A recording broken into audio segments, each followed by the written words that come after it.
Algo en mi propia casa se sentía terriblemente mal. No era solo un presentimiento, era una certeza que me helaba la sangre. Así que hice lo impensable. Fingí irme de vacaciones para convertirme en una espía en mi propio hogar. Mientras observaba agazapada desde la casa de enfrente, mi vecino, don Ernesto, un hombre que había visto de todo, se acercó y me susurró con urgencia: «Mantente despierta hasta la medianoche, Carmen. Necesitas ver esto». Cuando el reloj marcó las 12, lo que vi destrozó mi realidad. ¿Desde dónde nos estás viendo hoy? Déjanos tu ubicación en los comentarios, dale like y suscríbete al canal para no perderte historias como esta. Me llamo Carmen Esperanza. Tengo 58 años y, hasta hace 3 semanas, creía conocer cada rincón de mi vida. Estaba completamente equivocada. Todo comenzó una tarde de martes, cuando llegué temprano del trabajo. Al abrir la puerta, escuché voces en la sala que se callaron de golpe. Mi hijo Diego, de 35 años, apareció con esa sonrisa forzada que había perfeccionado desde que se mudó de vuelta a casa con su esposa, Patricia, hace 6 meses. «No te esperaba tan temprano, mamá», dijo, con un tono que ocultaba mal su nerviosismo. «No esperabas que llegara a mi propia casa», pensé, pero sonreí como si nada. «El tráfico estaba ligero, hijo». Patricia salió de la cocina secándose las manos con una de las toallas buenas, esas que guardaba para ocasiones especiales y que ella usaba como trapos viejos. «¿Cómo estuvo tu día, Carmen?», preguntó con una dulzura tan empalagosa que parecía miel envenenada. Durante estos 6 meses había notado cosas extrañas. Facturas a nombre de Diego, conversaciones telefónicas que se cortaban cuando yo entraba, documentos de mi difunto esposo Ramón esparcidos por el escritorio. «Perfecto», mentí. «¿Y ustedes? ¿De qué hablaban?» Intercambiaron esa mirada de complicidad que tienen los matrimonios cuando ocultan algo. «Nada importante, mamá. Solo planes para la cena». Esa noche, mientras preparaba café, escuché fragmentos de una conversación desde el patio que me helaron la sangre. «No puedes seguir así. Los papeles del abogado. Está perdiendo la memoria». Me quedé inmóvil junto a la cafetera. Perdiendo la memoria. Mi memoria era perfecta. Recordaba cada centavo ahorrado en mis 12 años como secretaria, cada sacrificio para pagar esta casa. Y recordaba, sobre todo, que el testamento de Ramón me dejaba todo a mí. Algo estaba podrido en mi hogar, y yo iba a averiguar qué era. Al día siguiente llamé a la oficina fingiendo estar enferma. Patricia salió temprano a su misterioso trabajo y Diego se fue a su supuesta búsqueda de empleo, que consistía en almorzar con amigos. Sola en casa, registré el lugar como si fuera una ladrona. En el escritorio de Ramón encontré lo impensable: formularios médicos en blanco para evaluaciones de competencia mental, folletos de asilos y una copia de mi testamento con anotaciones al margen. Pero lo que me rompió el corazón fue un cuaderno con la letra de Patricia. Era un diario de mentiras. 27 de marzo, Carmen olvidó pagar la luz. Falso. Siempre pago el día 15. 2 de abril, confundió el nombre de su hermana. Imposible, Elena es mi alma gemela. Estaban construyendo un expediente para declararme loca. Esa tarde actué con normalidad, pero la Carmen ingenua había muerto. En su lugar nació una mujer calculadora y peligrosa. Busqué a don Ernesto, mi vecino de toda la vida. «Don Ernesto, ¿ha notado algo raro en mi casa?». Me miró con sus ojos sabios y asintió lentamente. «Doña Carmen, no es chisme, es supervivencia. Han venido hombres de traje cuando usted no está. Su nuera les abre. Toman fotos, cargan maletines. Necesito su ayuda. Voy a fingir que me voy de vacaciones. Necesito saber qué hacen cuando creen que no estoy. Esa noche, durante la cena, solté la bomba: mañana me voy a visitar a Elena unos días». La reacción fue instantánea. Diego casi se ahoga con el agua y Patricia sonrió tanto que parecía doloroso. «¡Qué maravilloso, mamá! Te hará muy bien». Al amanecer, me fui con mi maleta, pero solo hasta la siguiente parada del autobús. Regresé sigilosamente al barrio y me instalé en la casa de la señora Morales, 3 casas más abajo. Desde su ventana del segundo piso, tenía una vista perfecta de mi propiedad. Lo que vi en los siguientes 3 días me dejó sin aliento.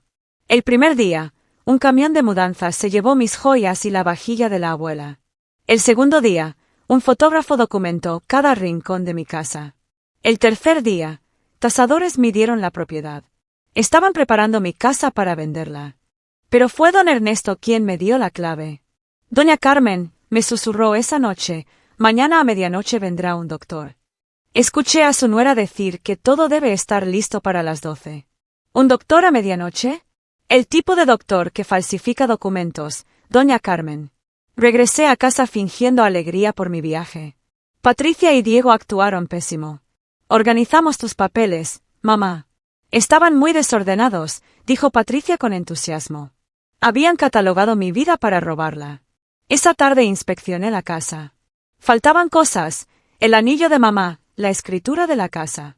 Pero lo peor fue lo que encontré, frascos de pastillas a mi nombre que yo nunca pedí. Sedantes. Ansiolíticos. Me estaban drogando para provocarme los síntomas que Patricia inventaba en su cuaderno. Esa noche, Patricia me sirvió mi té de manzanilla favorito. Gracias, querida, dije, y vertí el té en una maceta cuando no miraban. La planta llevaba muerta 2 semanas, ahora sabía por qué. Fingí estar desorientada. Olvidé qué día era, busqué llaves imaginarias. Ellos tomaban notas y grababan vídeos discretamente. Estaban cayendo en mi trampa. Esa madrugada llamé a mi hermana Elena. Necesito que vayas al banco y preguntes si alguien ha intentado acceder a mis cuentas. Y si algo me pasa, contacta a la licenciada Herrera. Elena, ex cajera bancaria, entendió todo al instante. Al día siguiente, mi actuación de mujer senil fue digna de un Oscar. Dejé la estufa encendida, confundí nombres. Patricia estaba extasiada documentando mi declive. Mientras ellos celebraban en silencio, me escabullí para llamar a Rosa Herrera, mi abogada. Rosa, necesito verte en secreto. Tráelo todo sobre el testamento. Nos reunimos en una cafetería. Rosa me confirmó mis peores temores. Alguien había estado indagando sobre mi capacidad mental para heredar. Estaban preparando el terreno para invalidar el testamento y transferir todo a Diego. Necesitan un doctor que certifique tu deterioro, me advirtió Rosa. Esa noche, el doctor llegó. Era un hombre nervioso con una mochila, no un maletín médico. Lo vi entrar desde mi ventana. Habían instalado cámaras y preparado un escenario. A la 1 de la mañana, Diego me despertó. Mamá, hay un doctor aquí. Patricia está preocupada por ti. Es solo una charla rápida. Bajé tambaleándome, actuando bajo los efectos de drogas que no había tomado. El doctor Ramírez me hizo preguntas trampa. Yo le di las respuestas incorrectas a propósito, fingiendo confusión total. A veces no sé dónde está Ramón, murmuré con lágrimas falsas. Ellos sonreían, creyendo que habían ganado. Pero yo también había instalado mi propia cámara oculta. Tenía grabado todo, la falsa consulta, la coacción, el fraude. Al día siguiente, Elena me confirmó que habían intentado añadir a Diego como titular de mi cuenta usando una evaluación psiquiátrica firmada por el tal doctor Ramírez. Rosa, llamé a mi abogada, investiga a ese doctor. La respuesta fue devastadora, la licencia médica pertenecía a un pediatra fallecido hacía 3 años. Estábamos ante un fraude masivo, suplantación de identidad y conspiración criminal. La confrontación final llegó rápido. Escuché a Diego hablar por teléfono. Mañana. El juez nos recibe mañana. Tutela de emergencia. Querían declararme incompetente en una audiencia express, tomar control de mis bienes, venderme la casa y encerrarme en un asilo barato. Mi propio hijo, al que había amado más que a mi vida, planeaba desecharme como basura por $500,000. Pero el dolor dio paso a una furia fría. Llamé a la policía. Quiero reportar un intento de fraude y envenenamiento. Cuando los oficiales vieron mis pruebas, los vídeos, las pastillas, los documentos, sus rostros se endurecieron. Señora Esperanza, vamos a estar en esa audiencia. La mañana del juicio me vestí con mi traje azul marino, el mismo del funeral de Ramón. Quería verme poderosa. En el tribunal, Diego y Patricia estaban nerviosos pero confiados. El falso doctor Ramírez estaba allí, listo para mentir. Cuando el juez preguntó si tenía representación legal, me puse de pie. Pero fue don Ernesto quien me dio la clave. Doña Carmen, me susurró esa noche, mañana a medianoche vendrá un doctor. Escuché a su nuera decir que todo debe estar listo para las 12. ¿Un doctor a medianoche? El tipo de doctor que falsifica documentos, doña Carmen. Regresé a casa fingiendo alegría por mi viaje. Patricia y Diego actuaron pésimo. Organizamos tus papeles, mamá. Estaban muy desordenados, dijo Patricia con entusiasmo. Habían catalogado mi vida para robarla. Esa tarde inspeccioné la casa. Faltaban cosas, el anillo de mamá, la escritura de la casa. Pero lo peor fue lo que encontré. Frascos de pastillas a mi nombre que yo nunca pedí. Sedantes. Ansiolíticos. Me estaban drogando para provocarme los síntomas que Patricia inventaba en su cuaderno. Esa noche, Patricia me sirvió mi té de manzanilla favorito. Gracias, querida, dije, y vertí el té en una maceta cuando no miraban. La planta llevaba muerta 2 semanas, ahora sabía por qué. Fingí estar desorientada. Olvidé qué día era, busqué llaves imaginarias. Ellos tomaban notas y grababan vídeos discretamente. Estaban cayendo en mi trampa. Esa madrugada llamé a mi hermana Elena. Necesito que vayas al banco y preguntes si alguien ha intentado acceder a mis cuentas. Y si algo me pasa, contacta a la licenciada Herrera. Elena, ex cajera bancaria, entendió todo al instante. Al día siguiente, mi actuación de mujer senil fue digna de un Oscar. Dejé la estufa encendida, confundí nombres. Patricia estaba extasiada documentando mi declive. Mientras ellos celebraban en silencio, me escabullí para llamar a Rosa Herrera, mi abogada. Rosa, necesito verte en secreto. Tráelo todo sobre el testamento. Nos reunimos en una cafetería. Rosa me confirmó mis peores temores. Alguien había estado indagando sobre mi capacidad mental para heredar.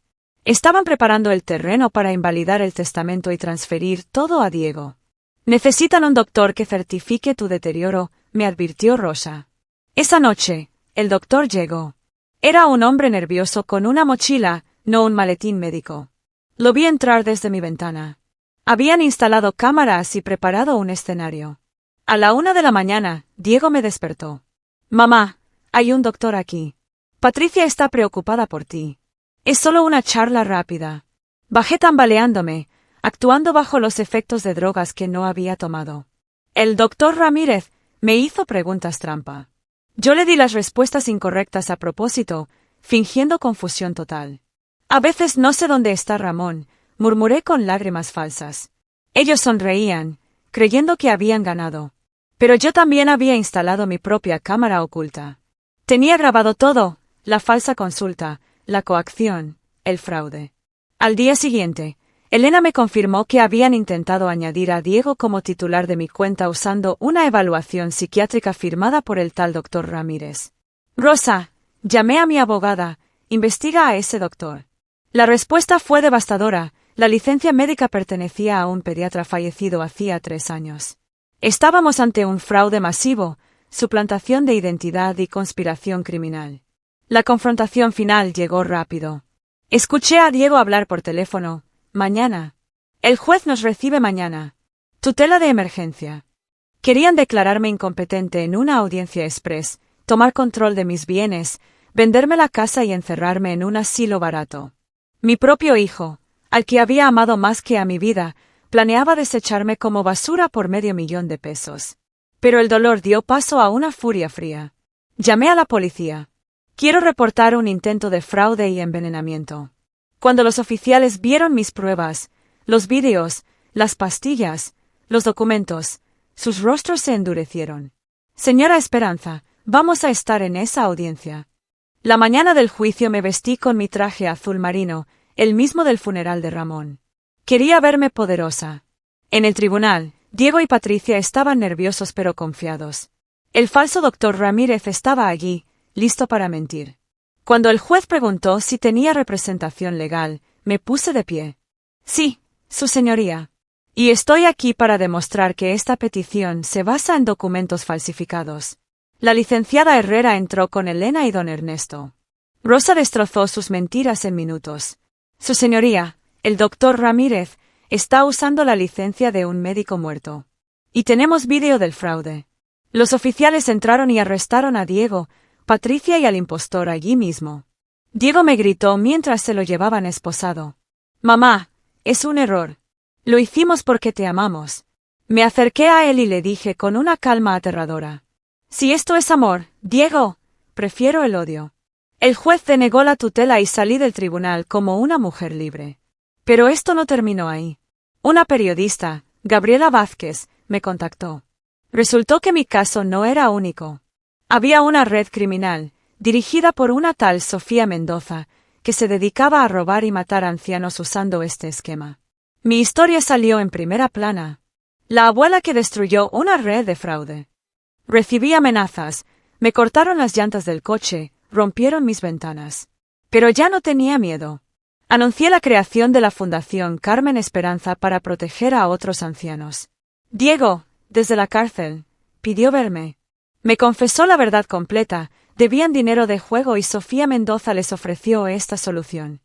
Robarme, encerrarme en un asilo donde los pacientes morían naturalmente en 6 meses, y quedarse con todo. ¿Me ibas a matar, Diego?, le dije. No, solo te iban a cuidar, hasta que, no pudo terminar la frase. Diego confesó todo para salvarse. Nombres, jueces corruptos, directores de asilos asesinos. Sofía Mendoza, al verse acorralada, me citó en un restaurante. Venga sola o su hermana sufrirá un accidente. Fui, pero no sola. Llevaba un micrófono y el restaurante estaba rodeado de federales. Sofía, con una frialdad psicópata, me confesó sus crímenes, justificando sus asesinatos como un servicio social para no desperdiciar recursos en viejos. Cuando me amenazó de muerte allí mismo, dije la palabra clave. Los federales irrumpieron y la arrestaron. Sofía Mendoza cayó por 43 cargos de asesinato. Hoy, Diego cumple condena. No lo visité. Tengo una fundación que dirigir, un libro que escribir y una vida que vivir. Aprendí que nunca es tarde para descubrir tu propia fuerza. Soy Carmen Esperanza, y gané la guerra más importante de mi vida. Si esta historia te ha impactado, compártela. Podrías salvar a alguien. Gracias por escuchar.